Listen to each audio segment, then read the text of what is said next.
నమస్తే. తెలంగాణలో ప్రముఖ న్యాయవాది కరణం రాజేష్ కుమార్, మాజీ మంత్రి, బీఆర్ఎస్ కీలక నేత కేటీఆర్కు లీగల్ నోటీసులు పంపించారు. మనం చూసాం తాజాగా కేటీఆరే దాదాపు ఒక 6-7 వరకు లీగల్ నోటీసులు పంపించారు. అలాగే కొన్ని మీడియా సంస్థలకు కూడా ఆయన నోటీసులు పంపించారు. యూట్యూబ్ ఛానల్కి సంబంధించి నోటీసులు పంపించారు. ఇలాంటి సందర్భంలో ఒక న్యాయవాది ఆయనకు నోటీసులు పంపించడం ఇప్పుడు తెలంగాణలో చర్చనీయాంశమైంది. ఏంటి ఆయనకు నోటీసులు పంపించడం ఏంటి, ఆ నోటీసుల్లో ఏముంది అనేది మనం తెలుసుకుందాం. ముఖ్యంగా 2023 అక్టోబర్లో ప్రవల్లిక అని ఒక యువతి ఆత్మహత్య చేసుకుంది.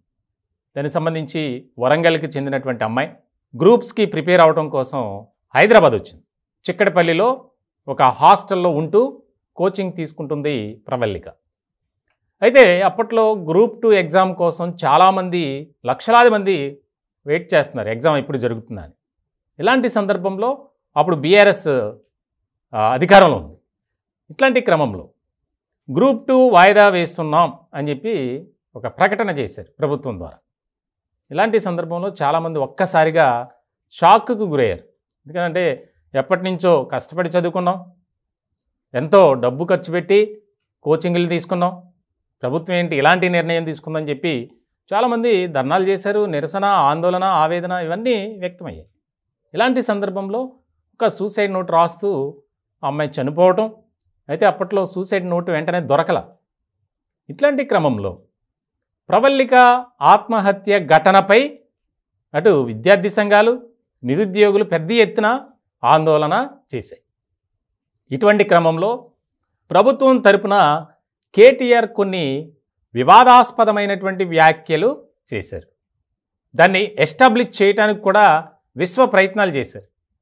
ప్రవల్లిక అనే అమ్మాయి గ్రూప్ 2 ఎగ్జామ్ కోసం చనిపోలేదు, ప్రేమ విఫలమై చనిపోయింది, ఒక యువకుడిని కారణంగా చూపించి వరుసకు సోదరుడు అవుతాడు అని తర్వాత వచ్చింది విషయం. ఇలాంటి సందర్భంలో చాలా ఆరోపణలు. కేవలం గ్రూప్ 2 కోసం చనిపోయిందని చెబుతున్నారు, కాదు, లవ్ ఫెయిల్యూర్ అయింది, ఆ అమ్మాయిని ఒకడు మోసం చేశాడు కాబట్టి ఆ అమ్మాయి చనిపోయింది అని చెప్పి దాన్ని వాస్తవంగా చెప్పేందుకు ప్రయత్నాలు చేశారు, ఎస్టాబ్లిష్ చేయటానికి. కానీ అది వాస్తవం కాదు. ఇలాంటి సందర్భంలో ప్రవల్లిక తరపు బంధువులు కానీ, కుటుంబ సభ్యులు కానీ పెద్ద ఎత్తున నిరసన వ్యక్తం చేశాయి.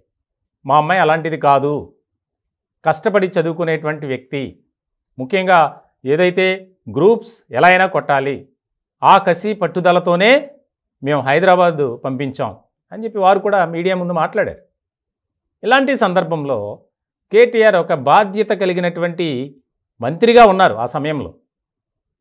ఆయన సరే ఏంటనేది విచారణ జరుపుతాం, బాధిత కుటుంబానికి న్యాయం చేస్తామని చెప్పాల్సింది పోయి ప్రభుత్వంపై బురద జల్లడానికి ప్రయత్నం చేస్తున్నారు.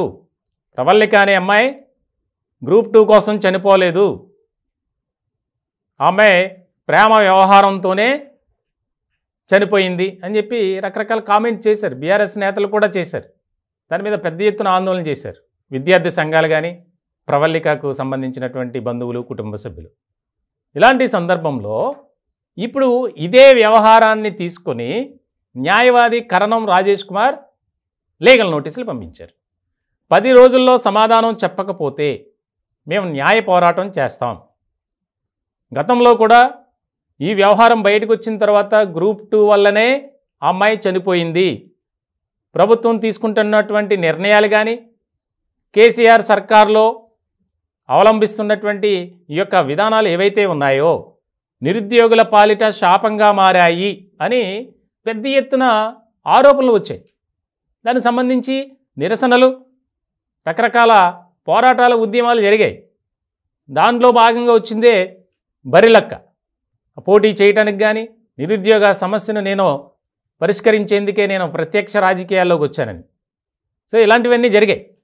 సో ఇటువంటి సందర్భంలో ఆ ప్రవల్లికకు సంబంధించినటువంటి వ్యవహారంలో ఆ కుటుంబాన్ని ఒక రకంగా కించపరిచే విధంగా వ్యవహరించారు కేటీఆర్ అనే అంశాన్ని ప్రస్తావిస్తూ నోటీస్ పంపించారు.